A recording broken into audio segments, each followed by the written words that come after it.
Damn it. Today's end goal is to get the engine to start. I don't care if we get the car running, as long as we get the engine to start. I would have started a little earlier today, but it snowed and there was a lot more snow like 2 hours ago, so yeah, let's get to work. I'm going to start with the manifold. I'm going to get the heat shield off the manifold so that I can connect the O2 sensor, and then we'll move back to the intake manifold. I gotta go pull off the map sensor off of the other manifold that I have in the back. I have two map sensors that should work, so I think this goes there. I might be wrong, I hope I'm not. And then we have our idle air control valve back here somewhere. I think it was this one. Idle air control valve. I don't think we have one on this manifold, so we're just not gonna plug it in. We have a couple of other things back there for evap and whatnot, but like I said, I don't think this manifold has any of that. We're just gonna connect what we can and go from there. Anything that doesn't work, we'll work with as we go. Right now, like I said, I want to get everything connected. I want to get everything put together. I still have to get under the car and actually fix all the wiring under the car, under the manifold, and everything down there, because it's just a complete mess. I just kind of shoved everything under there, so I gotta get down there and fix that before I put any of the exhaust on, because it's just gonna stick right under the engine. It's gonna be a lot harder to reach under. Goal for today is to start the engine.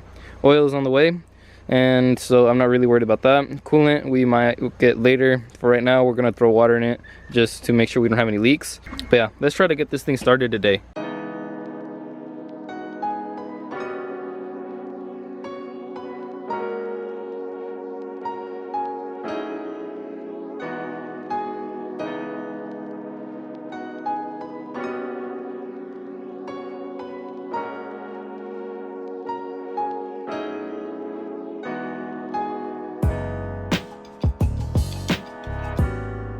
Alright, header's on. I'm gonna throw the heat shield back on in a second.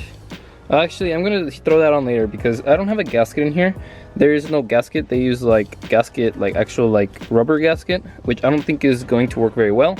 So I'm just going to wait on the heat shield, and we were going to start it and see if it will have any kind of exhaust leak for one. It probably will. So that's why I'm not going to really throw everything together there the way it's supposed to. But now we can plug in the O2 sensor, and this is one of the last things that I think I could really plug in. O2 sensors plugged in. Really, right now, the only thing that I can really check is all the other hoses. Make sure all the hoses are put together. I have a clamp back there that's loose. This manifold doesn't have as many sensors as the one that goes to the cars, so I think what I'm going to do is just leave it there. If I have any codes on the dash, then I'll fix it later. But as of right now, I don't really know what is not going to work until I turn on the car and I see what the engine does. Alright, so I just got the shifter connected, and we have a short shifter, which is pretty dope. Alright, so I just put oil and a new filter.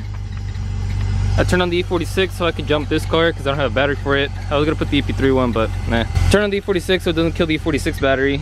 Jumped it to the car. Now I'm just gonna clean up the engine bay. So the engine has oil, no coolant yet. We'll check for that later. I just want to see if it starts, if we have anything wrong. But I think we're ready for a cold start, first start. I really hope I'm not forgetting anything, because at this point, once I turn it, we can't really go back. I'm gonna unplug the distributor to prime the oil, because it is really dry. All right, let's go plug in the alternator.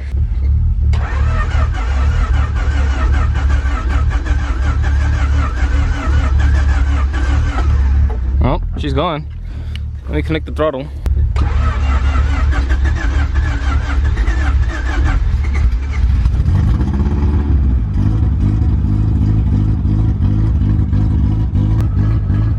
Success. She doesn't like the idle. I think we have a vacuum leak. So I swapped the map sensor and the throttle position sensor. I think that might be the issue of why it doesn't want to accelerate. Idle, I'm not really sure. Like I said, we have a vacuum leak because I covered my hand over the intake manifold.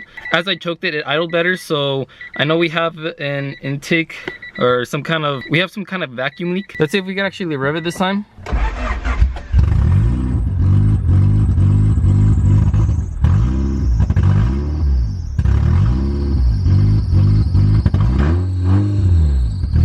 I'm curious to see what that check engine light is. So we're gonna check with the paper clip, see if we can figure that out. Okay, so we have 3 codes, I believe. 1, oxygen sensor. 14, which is intake air temperature and idle air control valve. and I forgot what the VTEC. VTEC solenoid is not plugged in. Top dead center sensor. So we're missing top dead center sensor. I didn't know we had that. And it feels like the clutch got loose again, so we're gonna have to fix that as well. I'm not really sure why we're getting an O2 sensor reading if this O2 sensor cable should be working properly. There are 2 other plugs here, but this is VTEC, and then this other one I have no idea what this one is, but still it is not for, it's only 2, so it definitely isn't for the O2 sensor. So I don't know why we're getting a bad O2 sensor reading. Everything here should be working. It should be connected properly. I did put everything on properly. It should be working. I don't know why we don't have an O2 sensor reading. I knew for sure we were gonna have an intake manifold, an idle air control valve light, because there is no idle air control valve on this manifold. So I kind of expected that. I don't know how we're gonna get around that. Engine's gotta get to running temperature and then it'd probably chill. But it's not like we're getting all that much air in either. I could just turn down the idle, and I mean, when it's cold, it's gonna idle high-ish. When it's warm, it's gonna idle low. But I don't really see why that would be much of an issue. Okay, so I swapped manifolds. Idle was completely fixed. But since I still don't have the idle air control valve in the back, I try to get on the gas to get it to accelerate, and it does not.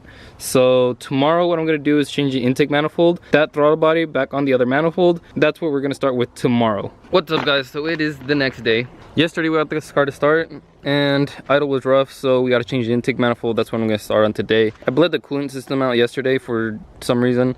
I have to take off the intake manifold, so it wasn't really the smartest idea. I wasn't thinking about this yesterday when I did all of that, but the intake manifold, it has water running through it, and this hose has coolant running through it. So yeah, I kind of messed up by putting coolant in the system, because now I have to pull the coolant out to do the intake manifold, which, like I said, wasn't the smartest thing on my part. I think I might go pick up a pan so that I can drain the coolant. We need to change the intake manifold because we don't have the idle air control valve on this manifold, and I can't really put it on this one because there's nowhere to put it on there, and the ECU is asking for it, and so that's why idle's so weird. Okay, so it took a while, but I got the intake manifold swapped out. I also put on the rail that I wanted, so now everything fits a little bit better. This hose isn't as stretched and messed up as it was before, and all the wires underneath fit a lot better now because it's actually running the way it should be. I still have to find the clip. I have to go buy a clip for that thing, but everything else should be proper. I'm not going to put coolant in because I do want to change to the thermostat. I might go pick one up later. I do have to go to town anyway, so I think I might pick up the thermostat and switch that. Other than that, right now I'm just going to start it, see if the idle issue went away, which it should. I'm gonna give it a shot. I'm gonna try it, start it, and see if we got rid of that. Hopefully we did. I cleaned the idle air control valve before I put it in because it's always an issue cleaning it. It's always getting dirty, so I cleaned it before I put it in the car.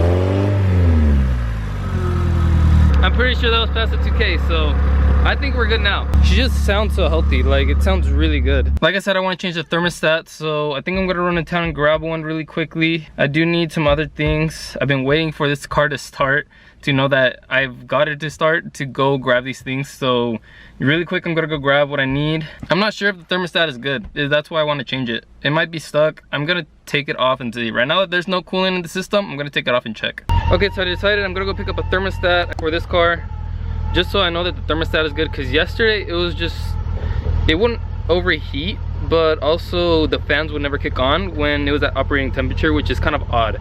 And so I could just not leave a thermostat, but that's bad for the engine because then it takes forever to heat up, and then it's just bad. So I'm just gonna go pick up a thermostat. This is right about it. I mean, after fixing the idle issue, from there on it's just making the car drive. Okay, so I've done a lot of spending today and a lot of fixing today, so it's time to figure out to see if we're gonna get this working, if it's going to idle fine now. I'm going to completely do the coolant system now. We should not have any leaks anywhere, so I'm going to completely bleed the coolant system now and clean up the whole work bay because it is a complete mess.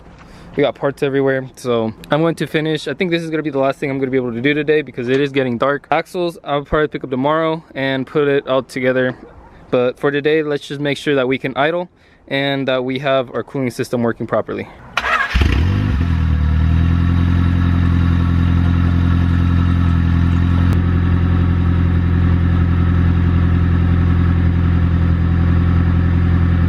Okay, so you know how this ECU was chipped? Like, I found out it was chipped. So I thought, well, I want to bounce it off the rev limiter, you know, 7200. Okay, I'm just gonna see if it bounces off, like what it sounds like bouncing off. And it didn't rev to 7200. It revved to like 9. Somebody tuned this ECU, like it's tuned. It's obviously tuned. I don't think it's a very good tune because I don't think D-series are supposed to go up to 9,000 RPMs, period. Like, at all.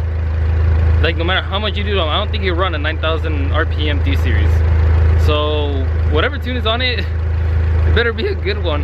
I can't figure out what's wrong with the O2 sensor, so I'm going to connect my voltmeter to the actual plug to see if we're getting any current to the actual plug.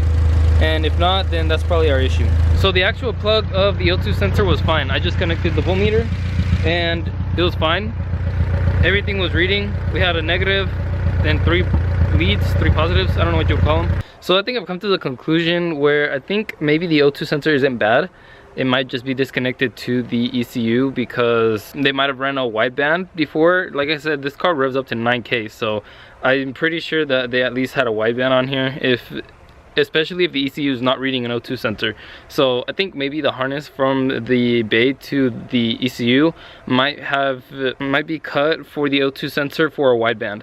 And like I said, it makes sense. I think somewhere in there the chip should be able to delete the wideband sensors. But other than that, like I said, engine runs. I guess sounds good to me. So I mean, as of right now, the only things I could really work on are the wheel bearings and the axles. That's really it, and the car is ready to run. We got plates for it earlier, so the car is plate ready, and it is ready, basically ready for insurance and be on the road. I'm gonna end the video here, guys. If you guys made it to the end, thank you very much. If you guys like the video, go down and hit that like button. Comment down below. I'm always active in the comment section. Hit that subscribe button. I'll see you guys in the next one.